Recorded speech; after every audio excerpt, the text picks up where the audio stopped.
Sëmundjet e trashëgueshme janë plotësisht të vërteta dhe shkencërisht të provuara, nuk janë absolutisht një mit.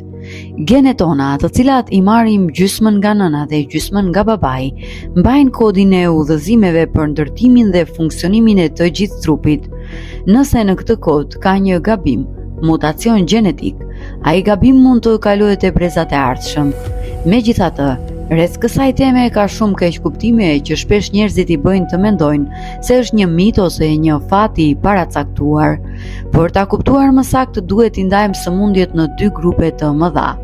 Sëmundje gjenetike të pastra, ku trashëgimia është 100% e vërtet. Këto janë sëmundje që shkaktohen nga dështimi i një gjeni specifik. Nëse fëmia trashëgon gjenin e dëmtuar në mënyrën e duhur, sëmundja do të shfaqet patjetër.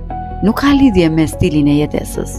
Shembull, anemia falciforme, një çrregullim i rënd i gjakut, fibroza cistike, sëmundja Huntington apo hemofilia, ku gjaku nuk mpikset siç duhet. Sëmundjet me predispozit trashëgimore, këtu lind konfuzioni. Ky grup përfshin sëmundjet më të shpeshta si diabeti tipi 2, tensioni lart, sëmundjet e zemrës, obeziteti dhe disa lloje kanceresh. Si funksionon? Ju nuk trashëgoni direkt sëmundjen, por trashëgoni një ndjeshmëri më të lartë ndaj saj. Për shembull, nëse prindrit kanë pasur probleme me zemrën, arteriet tuaja mund të jenë gjenetikisht më të prirura për t'u bllokuar nga kolesteroli. Miti kundër realitetit. Miti këtu është mendimi se nëse prindi im ka diabet, do të kem edhe unë patjetër.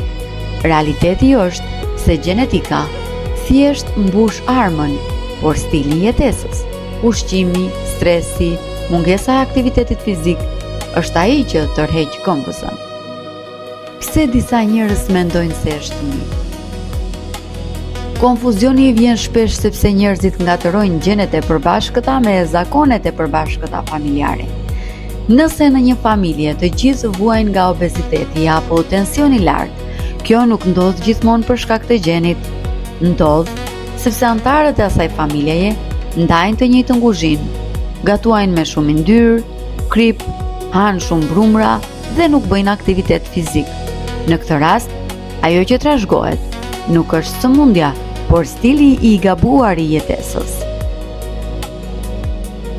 A jemi të dënuar nga gjenet e prindërve tanë? Përgjigjja e shkurtër dhe çliruese është jo, nuk jemi të dënuar. Për një kohë të gjatë është menduar se ADN-ja jonë është një plan i pandryshueshëm, një kod ekzekutimi që përcakton fatin tonë shëndetësor që në lindje, por shkenca moderne e mjekësisë, veçanërisht një fushë majtgjepsëse e quajtur epigjenetik, ka vërtetuar të kundërtën. Gjenet tona nuk janë një dënim e burg, ato janë thjesht një listë mundësish. Çfarë është epigjenetika?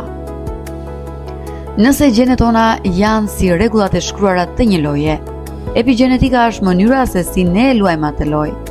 Çdo qelizë në trupin ton ka një ADN, por trupi ka aftësinë të ndezë, aktivizoj apo të çaktivizoj gjenet të cilat dëshiron. Si ndodh kjo? Përmes zgjedhjeve tona të përditshme. Mënyra se si ushqemi, niveli i stresit, gjumi dhe aktiviteti fizik funksionojnë si çelësa që drejtsojnë ose erësojnë pjesë të caktuara të kodit ton gjenetik. Metafora e pianos. Klaviatura e pianos. Gjenet tona janë si tastet e një pianoje. Prindrit na dhurojnë pianon, por jemi ne ata që luajmë muzikën. Nëse luajmë nota të gabuara, ushqim i keq, mungesë gjumi, stres kronik, do të dëgjojmë një melodi të keqe, sëmundje. Nëse luajmë notat e duhura, prodhojmë harmoni, shëndet.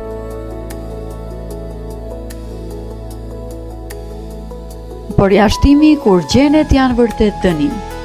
Duhet bërë një dallim i qartë. Ekzistojnë disa sëmundje të ralla, të quajtura monogjenike, ku gabimi në gjen është aq i madh sa stili i jetesës nuk e ndryshon dot fatin. Për shembull, nëse dikush trashëgon gjenin e fibrozës cistike ose të sëmundjes Huntington, sëmundja do të shfaqet patjetër, por këto përbëjnë një përqindje shumë të vogël. Për sëmundjet e mëdha që vrasin më shumë njerëz sot, sëmundjet e zemrës, obeziteti, diabeti dhe rreth 90% e kancereve Gjenetika luan vetëm një rol pjesërisht kontribues.